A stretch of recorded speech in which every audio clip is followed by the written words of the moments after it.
Charlie tango 1 tango 2।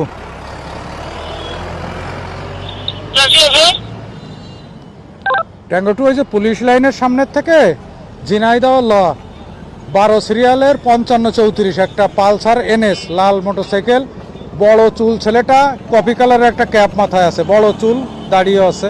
এটা একটু দেখো তো, ধরা যায় কিনা দেখো তো। এই ট্যাঙ্গো 3 যে যাচ্ছে পিছন পিছন, ট্যাঙ্গো 3 পিছন পিছন যাচ্ছে।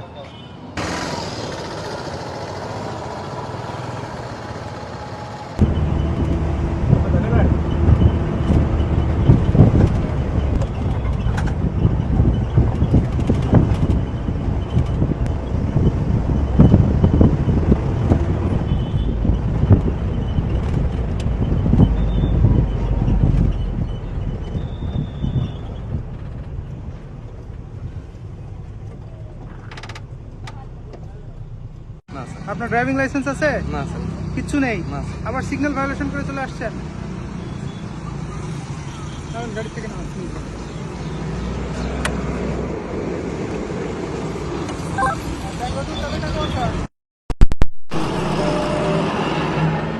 হ্যাঁ, ক্লিয়ার।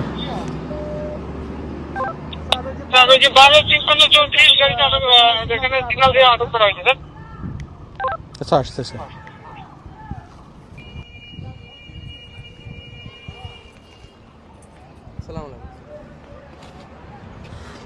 শুভ্র, এ তো ওই যে সেদিন ক্যাডেট কলেজের সামনের থেকে যে দ্বিতীয় চাবি ব্যবহার করে চলে গেছিল সেই মোটরসাইকেল আর সেই ছেলেটা না? ওইটাই তো স্যার। হ্যাঁ, তো এই জন্য তো সিগন্যাল দিছিলাম স্যার, পালাই গেল স্যার। স্যার দাঁড়াও তো একটু দেখি। পকেট চেক করে দাঁড় করাইছি স্যার। না না, দাঁড়াও একটু দেখি। চাবি নেই স্যার, দেখি। হ্যাঁ, সুপ্রিয় ভিউয়ার্স, আপনারা দেখতেছেন যে ওই দিন কি নাম, আপনার নাম কি? মোহাম্মদ তাসিম। হ্যাঁ, তাসিম। নাসিম। তাসিম। তাসিম। তাসিম নামে ছেলেটা, আমরা ওর মোটরসাইকেল ধরছিলাম ক্যাডেট কলেজের সামনের থেকে, ক্যাডেট কলেজের সামনে থেকে ধরছিলাম। বাট ওর সাথে দুটো চাবি ছিল। আমরা একটা চাবি নেওয়ার পরে যাই হোক, ও আর একটা চাবি দিয়ে ওর মোটরসাইকেলটা নিয়ে পালিয়ে যায়। যাই হোক, আজকে আবার আমাদের পুলিশ লাইনের সামনের থেকে আমরা ওকে সিগন্যাল দিই, পরবর্তীতে সিগন্যাল ভায়োলেট করে এইখানে আমাদের সার্জেন্টরা বাস টার্মিনালের এখানে পরবর্তী যে আমাদের পার্টি ছিল তারা ধরছে। যাই হোক, এখন আমরা যে আইনগত ব্যবস্থা আছে গ্রহণ করতেছি। আপনার কাগজপত্র কি সঙ্গে আছে? না স্যার, কাগজ। যাই হোক, কাগজপত্রও সঙ্গে নাই, হেলমেটও নাই।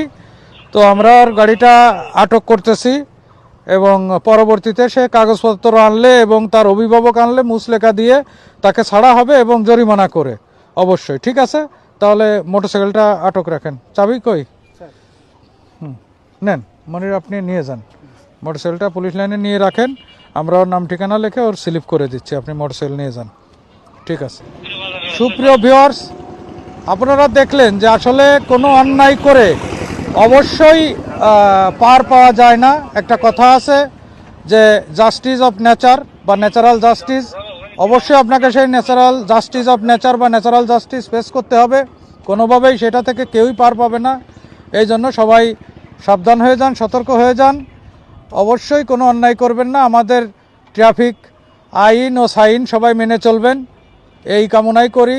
আর সামনে ঈদ আছে, ঈদ উপলক্ষে অনেক গাড়ি বেপরোয়াভাবে চলাচল করবে, অবশ্যই কেউ বেপরোয়া চলাচল করবেন না। আপনার অপ্রাপ্তবয়স্ক সন্তানকে মোটরসাইকেল দিবেন না বা কোনো প্রকারের কোনো যানবাহন দিবেন না এবং সবাই আইনের মধ্যে থাকুন, আইন মেনে চলুন। ধন্যবাদ। আসসালামু আলাইকুম।